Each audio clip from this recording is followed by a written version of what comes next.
Hello दोस्तों, सभी को गुड मॉर्निंग और सभी को नए साल 2023 की हार्दिक शुभकामनाएं।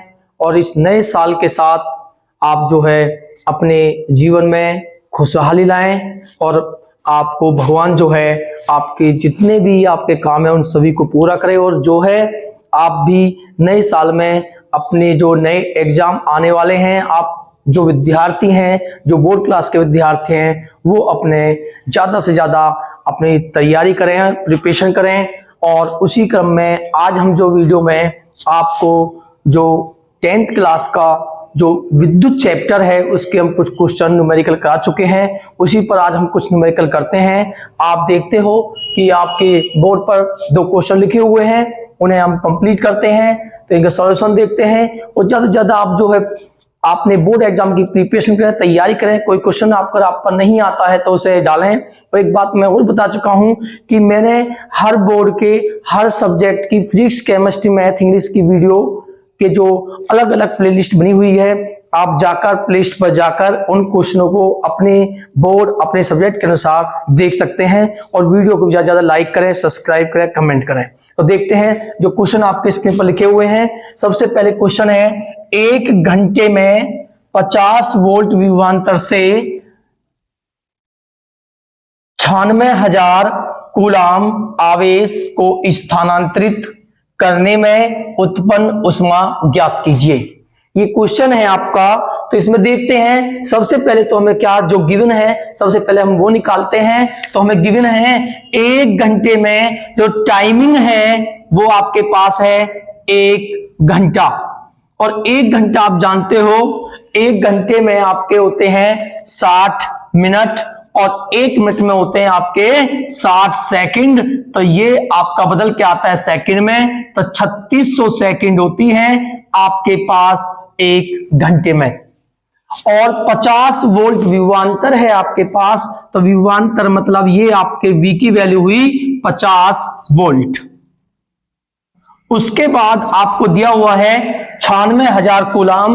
और कूलाम जो है वो आवेश का मात्रक है। मैंने आपको बताया है कि या तो आप मात्रक से पता लगाते हो कि वो किसकी वैल्यू है, या उसके पीछे आपको दिया हुआ है। जैसे कि 96,000 वो आवेश है और यहां पे इसका मात्रक कूलाम है, तो एक Q की वैल्यू हुई आपकी 96,000 कूलाम। ये आपके पास Q की वैल्यू है। और कह रहा है स्थानांतरित करने में उत्पन्न ऊष्मा आपको निकालनी है, और ऊष्मा आपकी होती है H। और आपने पढ़ा होगा, एक फॉर्मूला पढ़ा है आपने कि V इक्वल होता है W/Q। ये आपके पास एक फॉर्मूला है। तो ये जो W है ये आपकी ऊर्जा है, ऊष्मा है। तो यहां से W इक्वल होता है Q इंटू V। तो V इंटू Q, तो इक्वल टू V आपके पास है बट आपके पास Q नहीं है, तो Q का आपके पास फॉर्मूला होता है IT। ये फॉर्मूला आपके पास होता है, Q इक्वल होता है IT। टाइमिंग आपके पास है बट आपके पास करंट नहीं है, I नहीं है। तो सबसे पहले आपको करंट देखना होगा कि करंट हम किस प्रकार निकालेंगे। तो उसके लिए बट हम इसमें कूलाम आवेश दिया हुआ है, इसमें ऑलरेडी कूलाम आवेश दिया हुआ है। तो यहां पर जो V की वैल्यू है वो आपके पास है 50 और जो Q की वैल्यू है वो आपके पास है 96,000 कूलाम। आप मल्टीप्लाई करोगे तब 5 छंग 30 और 5 निंग 45 और 3 48। और आपके पास कितने जीरो हैं? 1 2 3 4 जीरो हैं। 1 2 3 4, ये आपके पास 4 जीरो हैं। तो जो आंसर आएगा आपका वो जूल में आएगा। आप लिख सकते हो 1 2 3 4 5 6, 4.8 गुना 10 की पावर 6 जूल।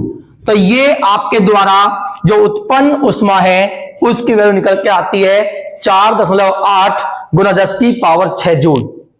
इसके बाद जो सेकंड क्वेश्चन आप देखते हो, उस क्वेश्चन में 20 ओम प्रतिरोध की कोई स्त्री प्रेस 5 एम्पियर विद्युत धारा लेती है और 30 सेकंड में उत्पन्न ऊष्मा आपको ज्ञात करनी है।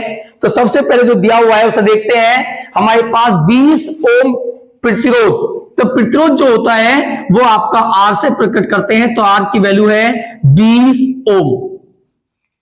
कि कोई स्त्री 5 एम्पियर विद्युत धारा, तो जो 5 एम्पियर है एम्पियर धारा का मात्रक है और वो दिया हुआ है कि विद्युत धारा, तो ये आपके पास आई की वैल्यू हुई 5 एम्पियर। उसके बाद में दिया हुआ है 30 सेकंड, सेकंड जो है वो समय का मात्रक है और समय को जो हम प्रदर्शित करते हैं वो टी से करते हैं, तो टी की वैल्यू है आपके पास 30 सेकंड।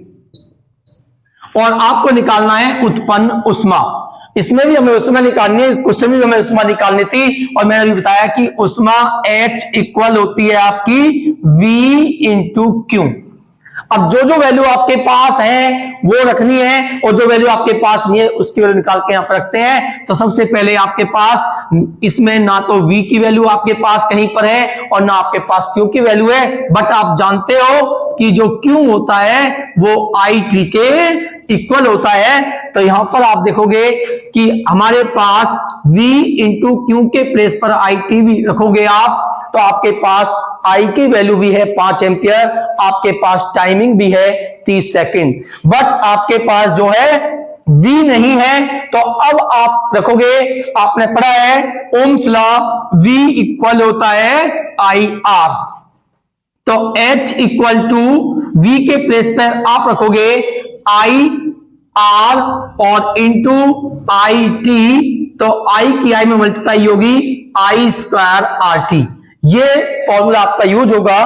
तो आप वैल्यू पुट करोगे I के प्लेस पर 5 का स्क्वायर इंटू R जो है, जो प्रतिरोध है आपके पास वो 20 है, गुना टाइमिंग आपके पास है 30 सेकंड।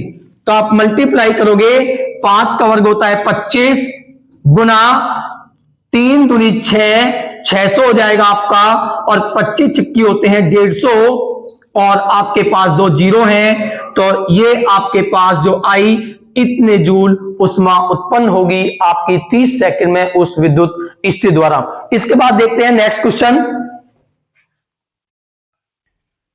तो ये नेक्स्ट क्वेश्चन लिखे हुए हैं आपके पास, क्वेश्चन नंबर 3 है। 4 ओम 3 ओम और 6 ओम के जो प्रतिरोध हैं वो समांतर क्रम में जुड़े हुए हैं और इनका तुल्य प्रतिरोध निकालना है। सेम क्वेश्चन इधर है, 4 ओम 3 ओम प्रतिरोध यही है, बट ये श्रेणी क्रम में जुड़े हुए हैं और इनका हमें निकालना है तुल्य प्रतिरोध। तो यहां पर ये श्रेणी समांतर क्रम में है और इधर ये आपके श्रेणी क्रम में है। तो हम देखते हैं कि अगर श्रेणी क्रम और समांतर क्रम में प्रतिरोध जुड़ जाता है तो प्रतिरोध कब अधिकतम होगा, उनका समतुल्य प्रतिरोध किस प्रकार निकालते हैं। तो देखते हैं, सबसे पहले हमें दिया हुआ है हमारे पास जो प्रतिरोध है R1, R2 और R3, इनकी वैल्यू है 4 ओम, 3 ओम और 6 ओम, ये वैल्यू है और हमें निकालना है इनका तुल्य प्रतिरोध। आप जानते हो कि अगर समांतर क्रम में प्रतिरोध जुड़े हुए होते हैं तो उनके तुल्य प्रतिरोध का फॉर्मूला होता है 1/R बराबर 1/R1 plus 1/R2 plus 1/R3। 1/R equal to R1 के प्लेस पर आप रखोगे 4, R2 के प्लेस पर आप रखोगे 3 और R3 के प्लेस पर आप रखोगे 6 और फिर आप इसके बाद में एलसीएम लोगे, लघुत्तम लोगे, तो आपके पास 6, 3 और 4 में लघुत्तम आता है 12। तो 4 से 12 में भाग देंगे, 3 बार जाएगी और 3 की 1 में गुना होगी, 3 एकम 3, 3 से आप 12 में भाग दोगे तो आपके 4 बार जाएगी और 4 की मल्टीप्लाई 1 में करोगे तो आपका 4 आएगा, प्लस 6 की मल्टीप्लाई 6 का डिवाइड करोगे आप 12 में करोगे तो 6 दूनी 12 और 2 की मल्टीप्लाई 1 में होगी तो 2 एकम 2, तो 1/R इक्वल टू 3, 4, 3, 7 और 2 9/12। तो R की वैल्यू 12/9, तो R इक्वल होगा आपका 3 चौक 12, 3 तिया 9।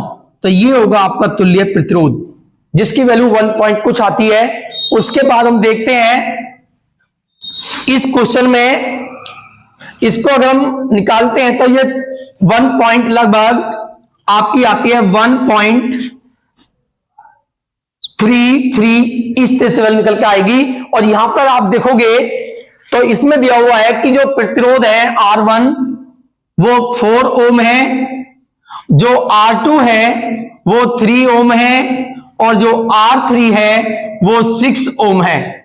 दोनों ही प्रतिरोध, तीनों प्रतिरोध आप देखते हो सेम है, बट इधर ये समांतर क्रम में थे और इधर ये श्रेणी क्रम में है। तो श्रेणी क्रम में जो तुल्य प्रतिरोध का फॉर्मूला होता है वो होता है R equal to R1 plus R2 plus R3।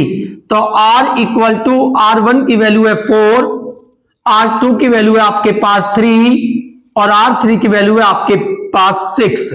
आप प्लस करोगे तो 6 और 3 9 और 4 आपके पास आता है 13 ओम।